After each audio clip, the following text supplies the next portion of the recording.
Quand on pense à l'astronomie, des noms comme Galilée, Newton ou Einstein nous viennent en tête. Mais ce que beaucoup ignorent, c'est que certains des plus grands esprits ayant révolutionné notre vision du cosmos étaient des hommes de foi, des religieux qui, tout en servant l'Église, ont exploré les mystères de l'univers.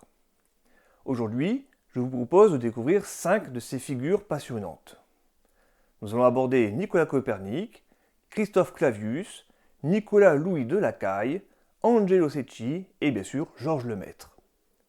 Ces hommes ont su concilier science et foi et leur travail a changé à jamais notre conception du cosmos.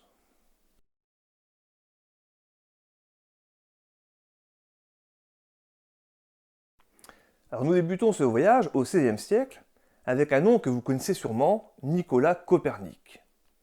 Né en 1473 en Pologne, Copernic était un chanoine, donc un homme d'église, mais aussi un homme passionné de science. À cette époque, la plupart des savants pensaient que la Terre était au centre de l'univers, avec le Soleil et les étoiles tournant autour d'elle. Ce modèle dit géocentrique, hérité de l'astronomie de Ptolémée, semblait en accord avec la Bible. Pourtant, après des décennies d'observation, Copernic propose une idée révolutionnaire. La Terre n'est pas le centre de l'univers. Dans son ouvrage Le De Revolutionibus, publié en 1543, soit l'année de sa mort, Copernic place le Soleil au centre du système, avec les planètes et la Terre en orbite autour de lui. C'est ce qu'on appelle le modèle héliocentrique. Pour Copernic, ce modèle n'était pas en contradiction avec sa foi, mais une manière de mieux comprendre la création divine. Il n'a pas vécu assez longtemps pour voir son idée révolutionner le monde, mais son travail a ouvert la voie à des figures comme Galilée et Kepler. Son idée d'un univers centré sur le Soleil a changé à jamais notre conception du cosmos et la place de l'homme dans l'univers.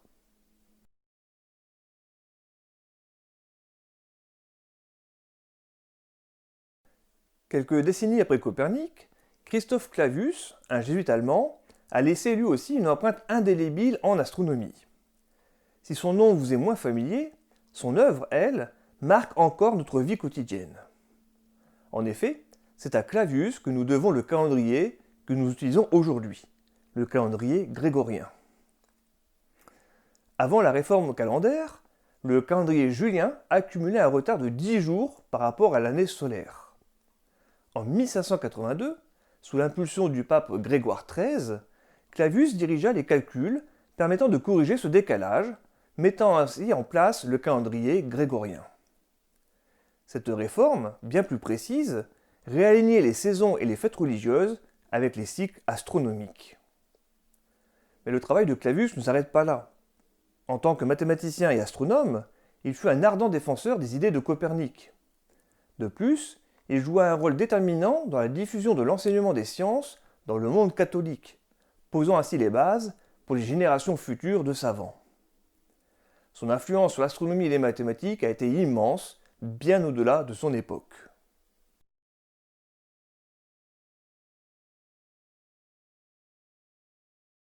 Passons maintenant au XVIIIe siècle avec Nicolas Louis de Lacaille, un prêtre et astronome français. Né en 1713, Lacaille se rendit au Cap de Bonne-Espérance, en Afrique du Sud, pour une mission d'observation ambitieuse, cartographier les étoiles de l'hémisphère sud encore largement inexplorées par les Européens. Durant son séjour, Lacaille observa et cartographia près de 10 000 étoiles, créant certaines des constellations toujours en usage de nos jours, comme l'horloge, le microscope ou la machine pneumatique. Son travail fut indispensable afin que les marins puissent se repérer dans l'hémisphère austral. Lacaille a également joué un rôle essentiel dans la mesure des distances dans notre système solaire. Il utilisa la triangulation pour estimer la distance entre la Terre et la Lune, avec une précision impressionnante pour l'époque.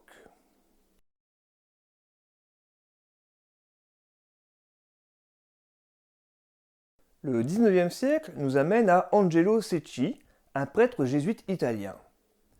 Né en 1818, Secchi est souvent considéré comme l'un des pionniers de l'astrophysique moderne. En effet, il fut l'un des premiers à utiliser la spectroscopie pour étudier les étoiles. La spectroscopie permet de décomposer la lumière d'une étoile pour en déduire sa composition chimique. Secchi a classé les étoiles en différents types en fonction de leur spectre lumineux, une méthode qui est encore à la base de la classification spectrale aujourd'hui. Secchi ne s'est pas arrêté là. Il a également étudié la couronne solaire, les planètes et les comètes, et ses travaux ont permis d'étendre notre connaissance du système solaire aux étoiles.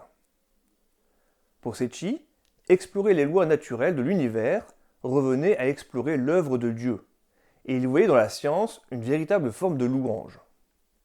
Sa contribution à l'astronomie est indéniable, non seulement pour la compréhension des étoiles, mais aussi pour son influence sur les générations d'astronomes qui ont suivi.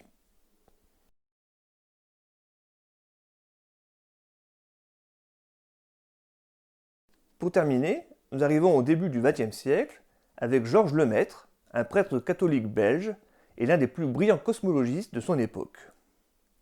Né en 1894, Lemaître fut le premier à proposer ce qui deviendra plus tard la théorie du Big Bang. À l'époque, il appelait cela l'hypothèse de l'atome primitif. En étudiant les données disponibles à son époque, Lemaître en conclut que l'univers était en expansion, une idée révolutionnaire.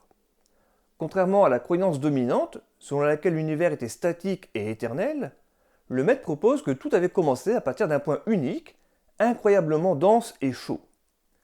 Une hypothèse qui sera confirmée quelques dizaines d'années plus tard, grâce aux observations d'Edwin Hubble et des progrès de la cosmologie. Lemaître insistait toujours sur la distinction entre la science et la foi. Pour lui, la science explique comment l'univers fonctionne, tandis que la foi cherche à comprendre pourquoi il existe.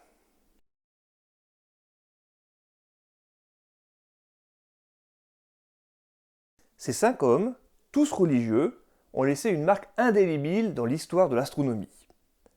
Leur foi n'était pas en opposition avec la science, mais plutôt un moteur pour comprendre l'univers et son fonctionnement. Grâce à eux, notre vision du cosmos a évolué, et ils nous rappellent que la quête de connaissances, qu'elle soit scientifique ou spirituelle, mène toujours à de nouvelles découvertes. Voilà, merci à vous tous d'avoir suivi cette nouvelle vidéo, de l'avoir regardée jusqu'au bout. N'hésitez pas à me dire dans les commentaires ce que vous pensez de ces 5 figures à la fois prêtres et astronomes, et je vous donne rendez-vous à très bientôt pour de nouvelles vidéos. Salut!